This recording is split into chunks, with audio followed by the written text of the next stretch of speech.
In person here from the University Lanes in Dundas, Ontario, Canada, not too far from the beautiful McMaster University in Hamilton, just west of it. This is bowling.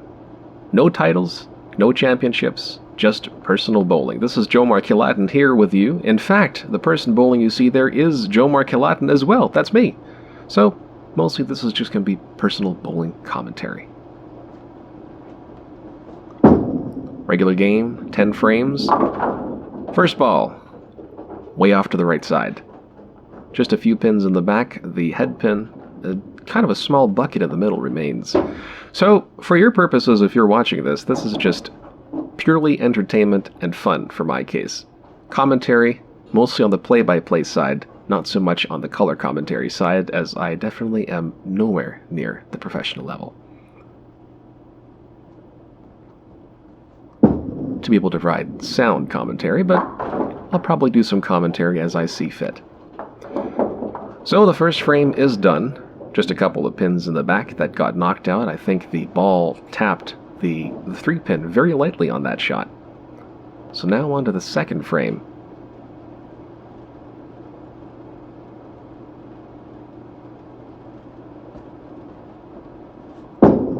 There's no particular target score that I have in mind, but simply just trying to beat the average.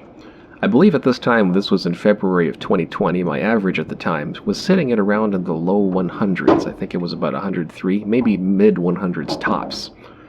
So I guess I was just trying to see if I could get a game that simply would not hurt my average whatsoever.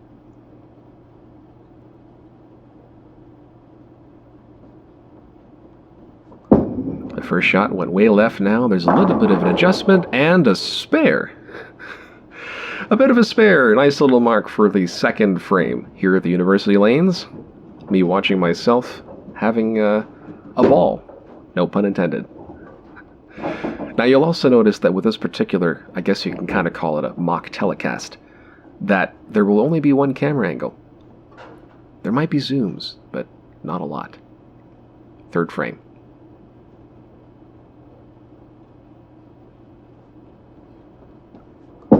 So you'll mostly be trying to gauge whether or not any balls were good, or what pins fell, especially the ones in the back, because the double wood is not really easy to see in this particular case.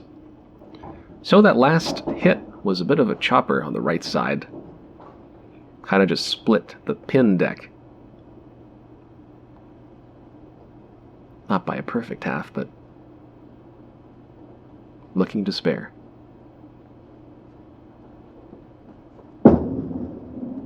Little ways off to the left side.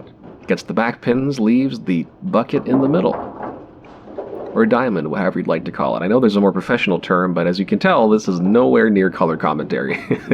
So, as you can see on the scores, 26 in 3 frames. 1 mark on the second frame yielded an additional few pins.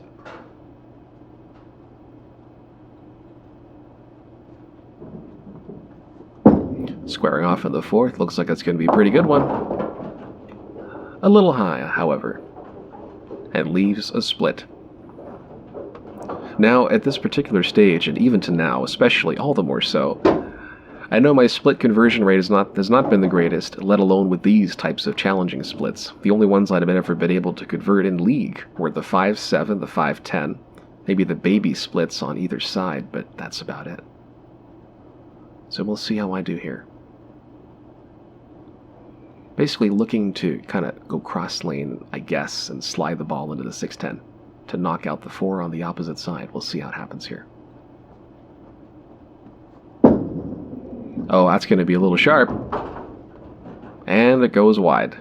Into the right gutter, and no conversion for this frame. But still, an opportunity to be able to meet the average. Total pin count now, as we are in the 5th frame, 33.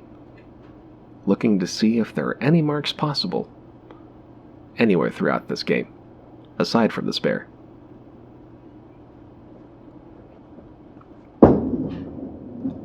Little hesitation on the follow-through with none, but hey, yields a strike and not bad at all. There's a big mark for me. Right there, 5th frame. Now we're going to the 6th, working on a strike. Let's see what I can make out of it.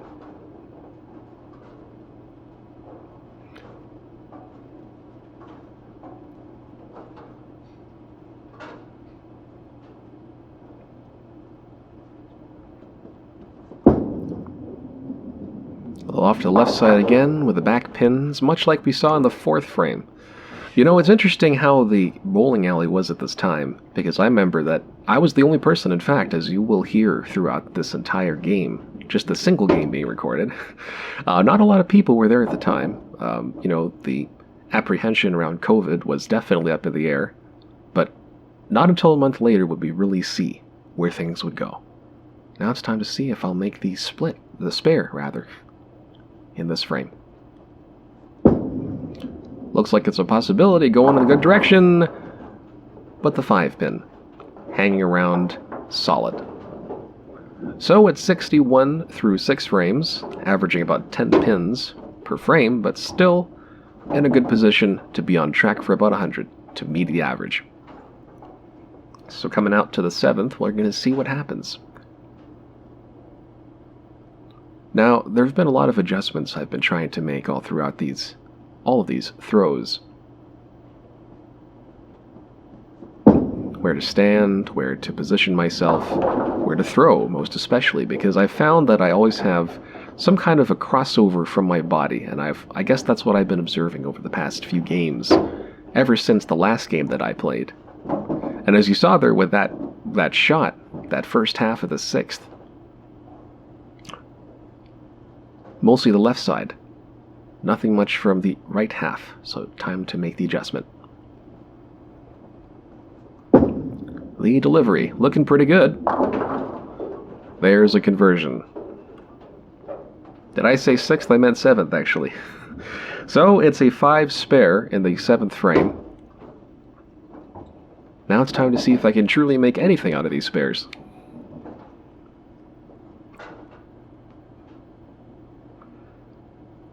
February 11th, 2020.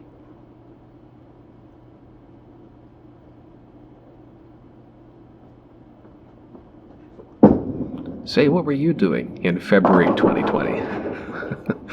Well, regardless of whatever it was, there's a strike. Another good one. And that's a good booster, too. Well, what I can tell you, from when I was there, I didn't have any studies at the time, so I was kind of taking my merry time and really enjoying life during those months between January and March. Lots of fun. Absolutely lots of fun.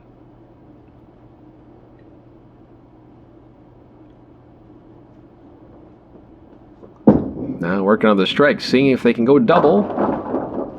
No double, but a 5-8 leave.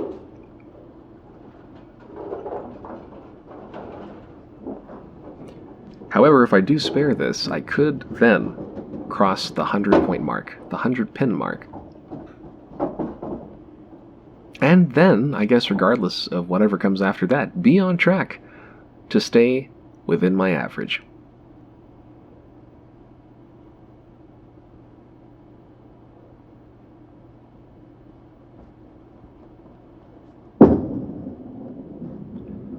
Looks good. And a spare for myself.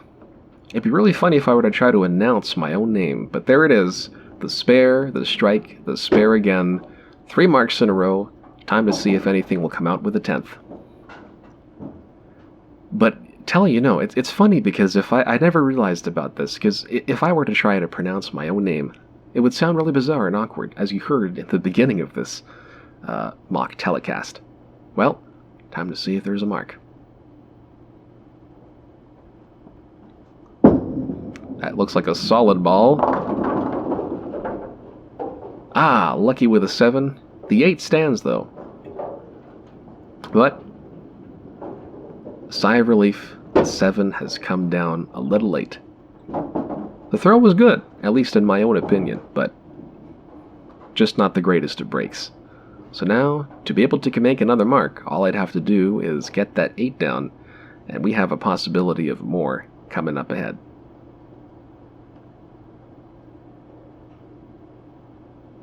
Slight adjustment. Trying to go straight for the 8. Looks like it's going there. And doesn't quite make it, so that's the end of this game. Capping at 129. Which was not bad because it was very helpful to have the spare strike spare to boost me up to the average, so this is the finish for this game and for this telecast for now. We'll be back right after this for more of personal bowling and however else you'd like to call this stuff.